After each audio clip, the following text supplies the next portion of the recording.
Hai Sobat RLCS, terima kasih sudah klik video ini. Gua akan bahas game yang banyak di request ya. Banyak di request akhir-akhir ini. Ya, game antara Magnus Carlsen melawan pecatur Indonesia, Chelsea ya. Nah, ini terjadi di ajang sebelum pembukaan turnamen kejuaraan dunia catur cepat dan catur kilat di Hong Kong, FIDE World Rapid and Team. Kalau yang saya tahu ini adalah ajang eksibisi antara Magnus melawan 25 pecatur ya, yang beruntung pastinya yang bisa mengikuti simultan melawan Magnus Carlsen. Diselenggarakan oleh Anichess, karena saya juga diajak streaming oleh Anichess untuk acara memperkenalkan program dari Anichess ya teman-teman, salah satu platform catur juga. Nah, Magnus Carlsen pegang bow putih. Biasanya kalau simultan catur itu, jadi Magnus sendiri lawan 25 orang ini keliling gitu ya, dikerubungin sama 25 pemain. Biasanya ketentuannya pemberi simultan itu pegang bow putih.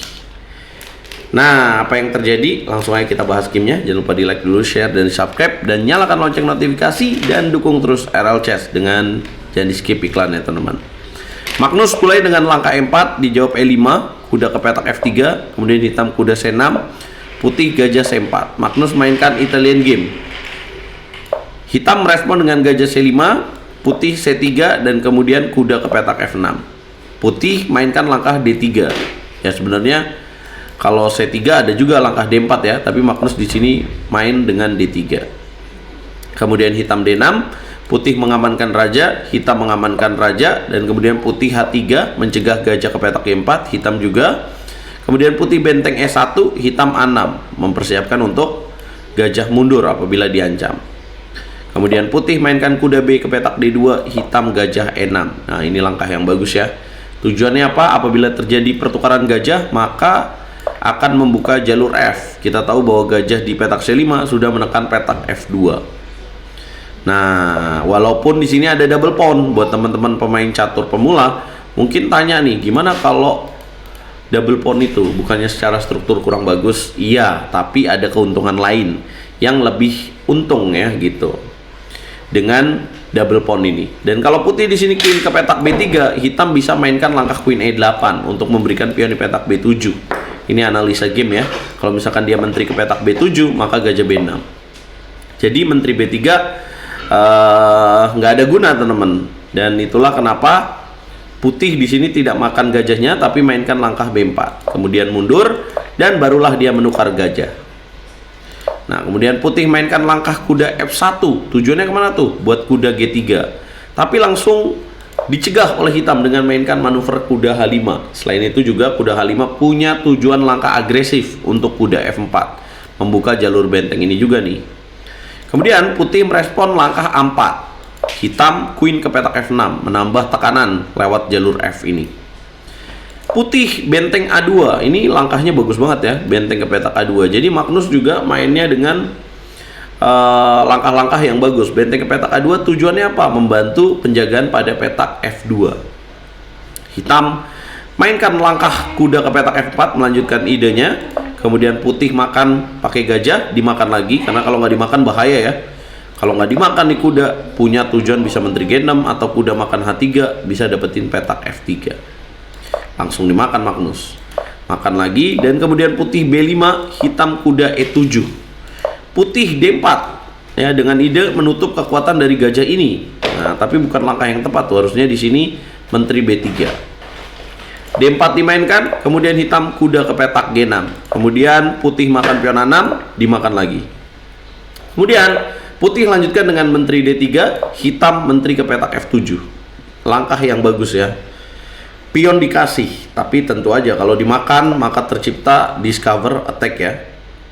Bisa makan dulu, kemudian makan, dan kemudian ada gajah makan D4 ya. Nih. Jelas Magnus tidak terpancing itu ya. Dan menteri F7 juga punya fungsi yang lain, yaitu kuda ke petak F4. Jadi langkah yang punya dua ide seperti ini jelas langkah yang sangat bagus dan membuat hitam unggul di posisi ini.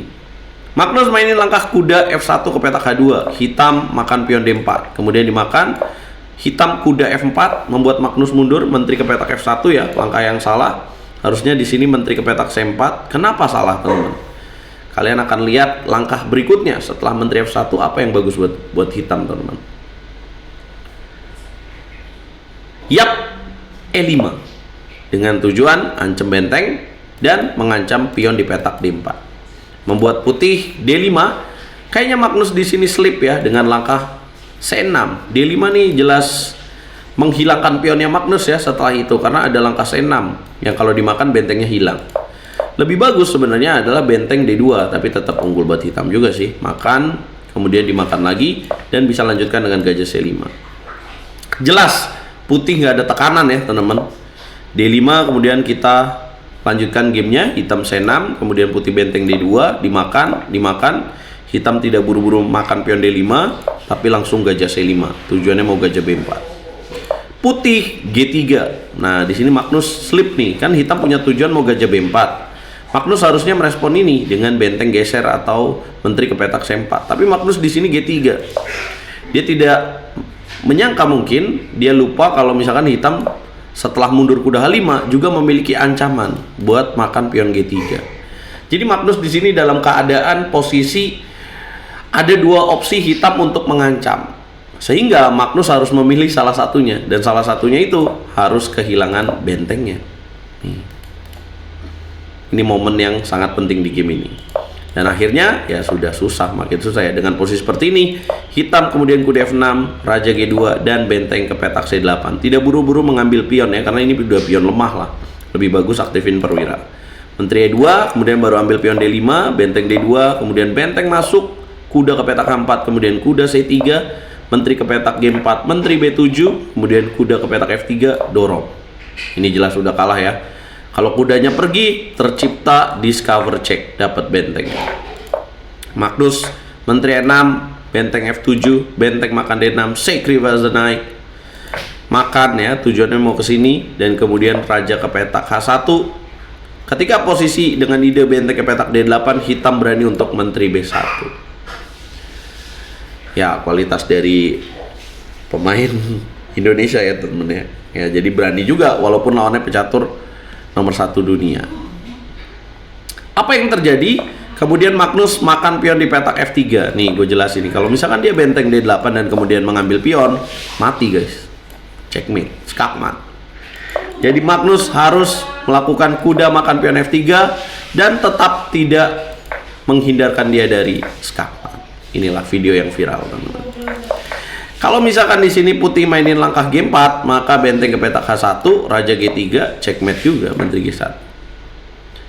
Jadi tadi kita bisa lihat ya, itulah kesalahan Magnus di tengah tadi. Nah, semoga catur Indonesia makin terkenal dengan hal-hal seperti ini ya, teman-teman. Prestasi dari atlet-atlet Indonesia yang sangat luar biasa. Apa komentar kalian? Nah, jangan lupa dukung terus RL Chess biar bikin konten-konten terupdate seperti ini. Kemarin sempat susah nih nyari notasinya. Finally dapat juga setelah lakukan pencarian secara gentar. Kita ketemu di video berikutnya, guys.